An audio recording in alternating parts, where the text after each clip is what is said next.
In the previous lectures, we see the examples in the definite integrals by using the fundamental theorem of the integral calculus. Okay. Now, in this lecture, we see some properties of the definite integral which are very useful to evaluate the definite integrals. Okay. Now, we see the first property of the definite integral.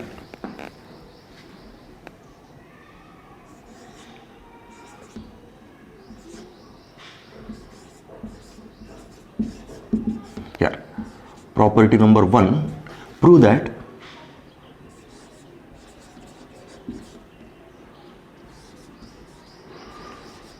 see carefully here, it is integral a to a f of x dx is equal to 0. See carefully, it is a property, first property, integral a to a. Okay, here lower limit it is a and upper limit is also a. That means the lower limit and upper limit are same, then the value of the definite integral is 0. Okay, that means by using this property we cannot find the integral of this and putting the limit value of this function, that is the a to b. Directly we can write, if the upper limit and lower limit are same, the value of this integral is 0. Okay, here the proof of this is very simple. First we see one example. Okay, here integral, it is a 2 to 2, okay, x cube dx. Okay, here upper limit and lower limit are the same. Okay, now we evaluate this. Here it is the integral. The integral of x cube, it is x to the power 4 upon 4, and limit it is a 2 to 2. And then by fundamental theorem of integral calculus, first put upper limit and then lower limit. That means 2 to the power 4 upon 4, it is upper limit, minus lower limit 2 to the power 4 upon 4, and that means is equal to 0. That is, when the upper limit and lower limit are the same, then the value of integral is 0. Okay, see carefully, we can take any example. It is a simple example by the standard integral x to the power n. Here we use the standard integral formula for the x to the power n, x to the power n plus 1 upon n plus 1. Okay, now we take any one example. Here integral 1 to 1, 1 upon 1 plus x square dx. Then it is a standard integral, therefore tan inverse of x and limit 1 to 1, upper limit minus lower limit. When we here take the 5 to 5, then it is a 5 to 5. That means tan inverse of 5 minus tan inverse of 5, and then it is 0. Okay, simple concept. When in the definite integral upper limit and lower limit are same, then the value of the definite integral it is 0. Okay, now we see the simple proof of this. Okay, here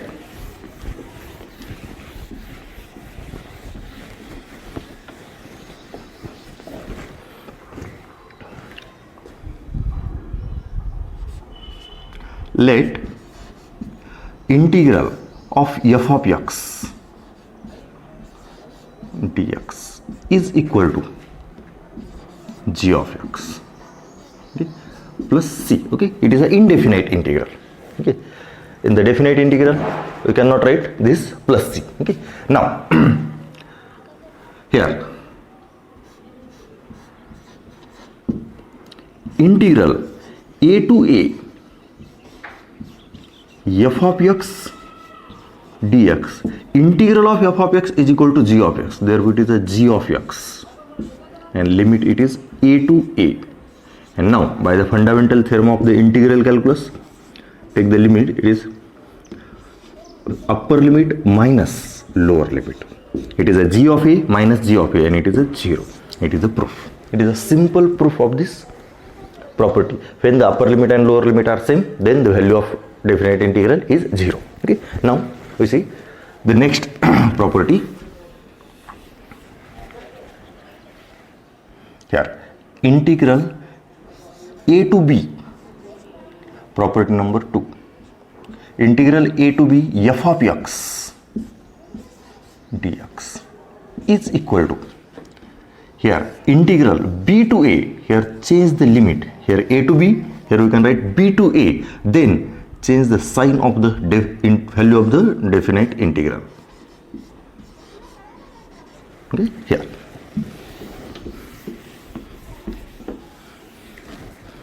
Okay, now it is the second property, integral a to b, here limit it is a to b. Okay, and here we can write b to a. When interchange the limits, upper limit and lower limits are the interchange, then the value of the definite integral changes in its sign. Okay, see carefully, proof. Okay, now here the integral a to b f of x dx. Okay, integral of f of x is equal to g of x, therefore integral of f of x, it is a g of x, and limit a to b, then we can write upper limit minus lower limit. It is equation number 1. Now we find that it is a RHS, and it is minus integral b to a f of x dx is equal to minus, here it is the integral g of x and limit a to, sorry, here b to a, it is b to a, then this minus as it is, first upper limit, that is integral of, it is a integral of f of x is g of x, put upper limit and lower limit, g of a minus g of b.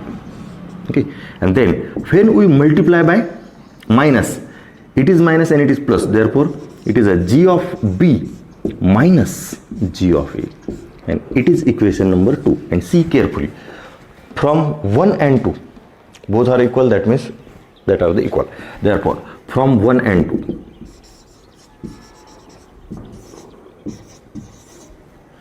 integral a to b f of x dx is equal to minus integral b to a f of x dx. That means when we interchange the limits, then the value of definite integral changes in its sign. Okay, we see one example here. Integral, it is 1 to, it is a 3 x dx. Okay, see carefully. Now the integral of x, it is a x square by 2 and limit 1 to 3, and then upper limit minus lower limit, that is the 3 square upon 2 minus 1 square upon 2. When we calculate, it is a 9 by 2 and minus 1 by 2. See carefully, it is 9 by 2 and it is 1 by 2, and then after subtraction, it is a 9 minus 1, it is 8 upon 2, it is a 4. Okay, now we interchange the limit. Here integral 1 to 3, here we can write 3 to 1 x dx. Again same, integral is same, it is a x square upon 2 and limit 3 to 1. Now upper limit and it is a lower limit, therefore 1 square upon 2 minus 3 square upon 2, then 1 by 2 minus 9 by 2, and it is minus 8 by 2, and minus 8 by 2, it is a minus 4. It is a plus 4 and it is minus 4. Okay, simple calculation. When we interchange the limits a to b here, and here we can write b to a, then the value of the definite integral changes in its sign. Integral a to b is equal to minus integral b to a. Okay, see carefully, proof is also simple. Okay, see carefully. Now we see the next property.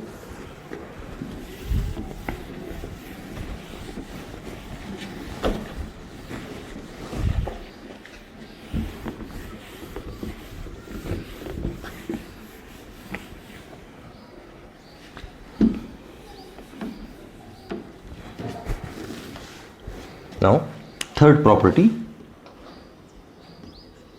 here integral a to b f of x dx is equal to integral a to b, okay, limit here a to b, but here see carefully, it is f of t dt.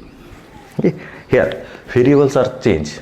Here it is f of x, integral of f of x with respect to x, integral of f of t with respect to t, but limit is the same. Okay, now we see example, it is integral, okay, same example as the last example, 1 to 3 x dx.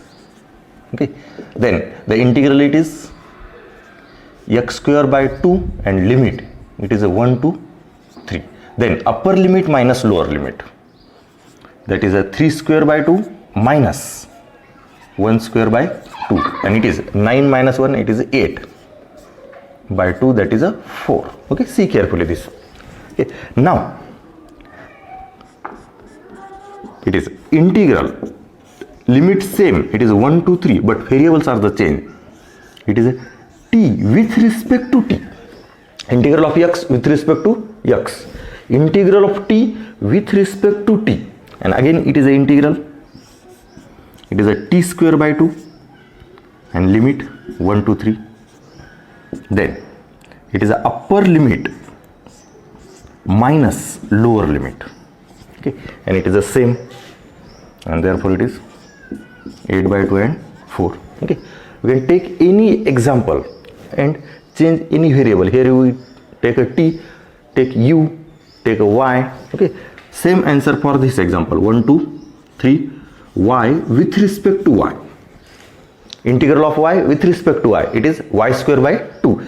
Here it is u with respect to u, integral of u with respect to u, it is u square by 2, and we take any example. Okay, here if we put here it is a power 5, then here it is a power 6 upon 6, and then here it is a 3 to the power 6, and here 1 to the power 6. Same when we find the integral of t to the power 5, here it is a t to the power 6 upon 6, and here take a upper limit, t to the power 6 upon 6, 1 to the power 6 upon 6.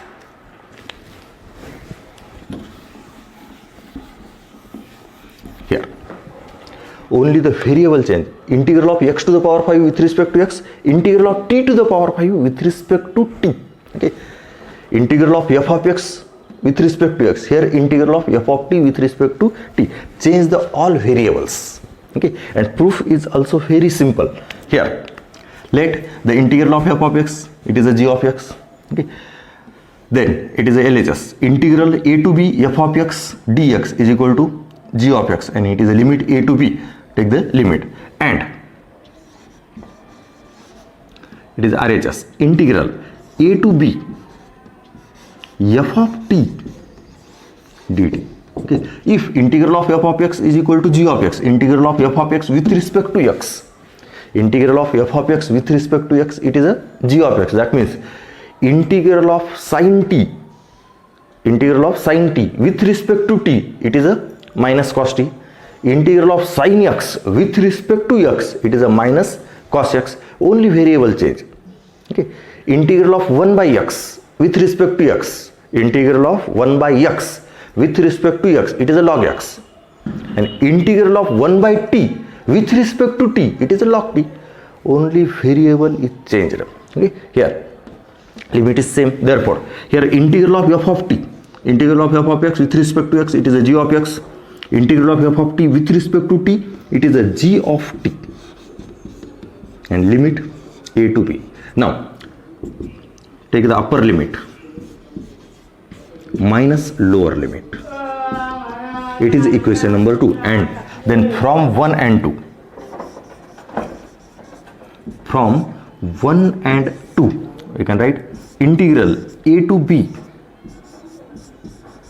f of x dx is equal to integral a to b f of t dt. Okay, only variables are changed. In the definite integral, if we change all the variables, without substitution. Okay, here remember this, we change the all variables in definite integral. Okay, then the value of definite integral remains unchanged. Okay, we know in indefinite integral, change the variable, that means f of x converted into f of t by using the substitution method, but here it is not. In the definite integral, we change all the variables, f of x dx, it is f of t dt in the definite integral, then the value of definite integral remains unchanged. See carefully this proof, and it is an example. Okay, now we see next property.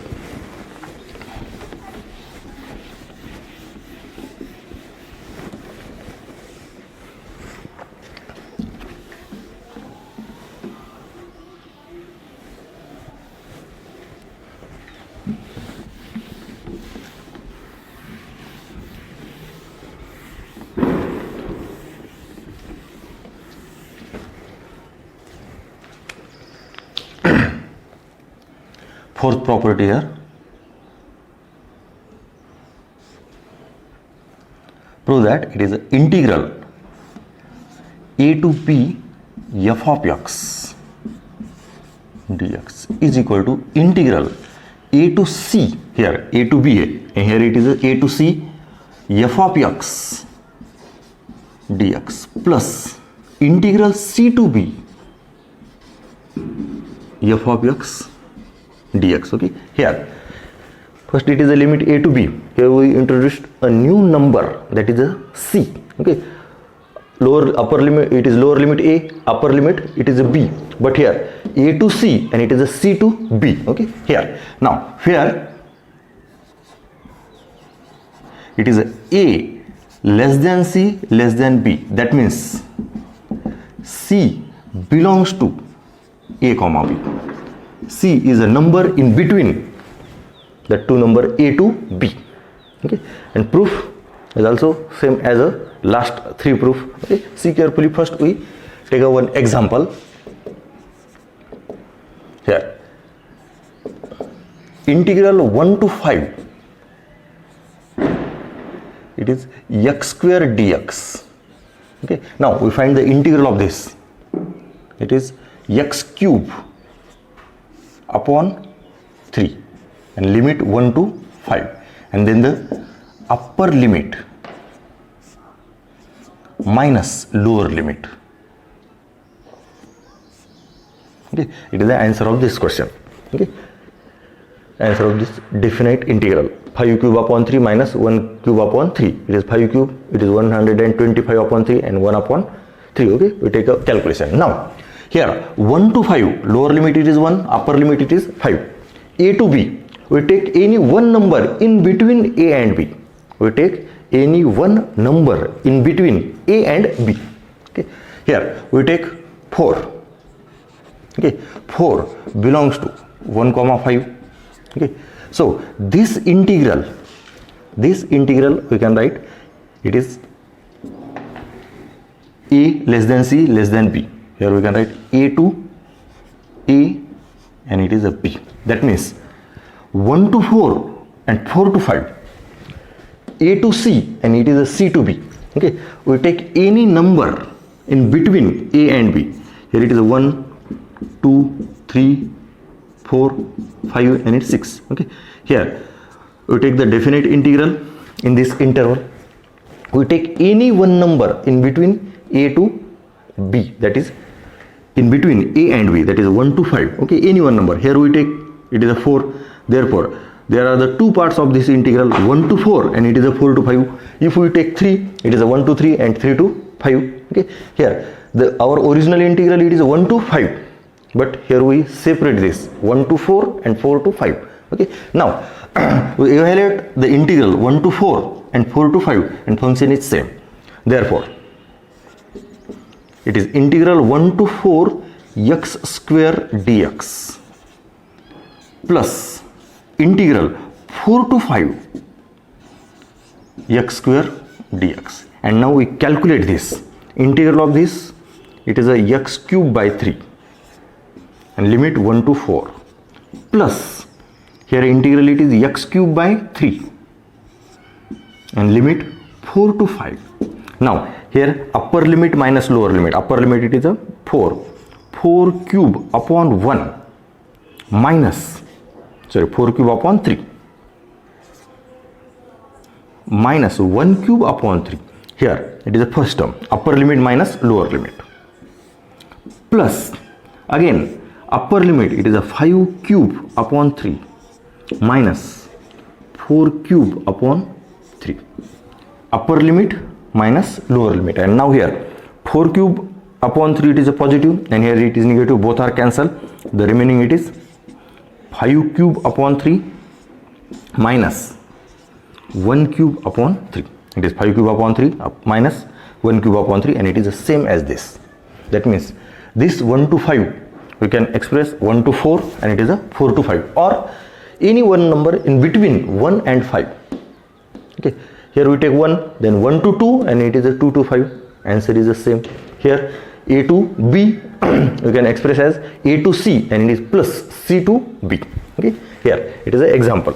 Now we see the proof.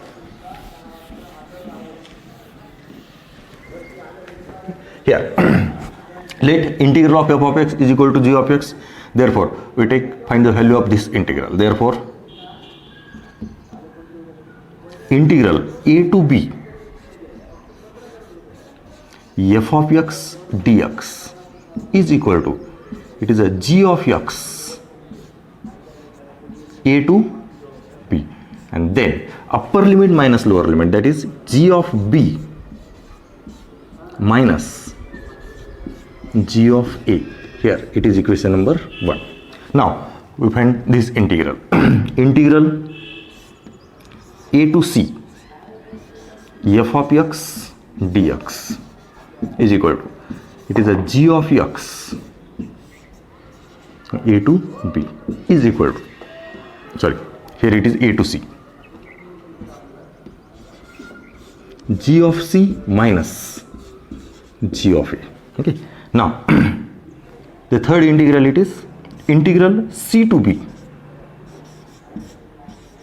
f of x dx is equal to, integral it is a g of x and here limit it is c to b, and then it is g of b minus g of c. Okay, here it is equation number 2 and it is equation number 3. Now we find the all integrals. Now here in the RHS there is the addition of these two integrals, Now here integral a to c f of x dx plus integral c to b f of x dx, and then from 2 and 3 it is a integral a to c, this g of c minus g of a, plus this it is a g of b minus g of c, and then it is g of c get cancelled, here minus g of a and plus g of b, then it is a g of b minus g of a, and by 1 g of b minus g of a, it is integral a to b f of x, and then this can be written integral a to b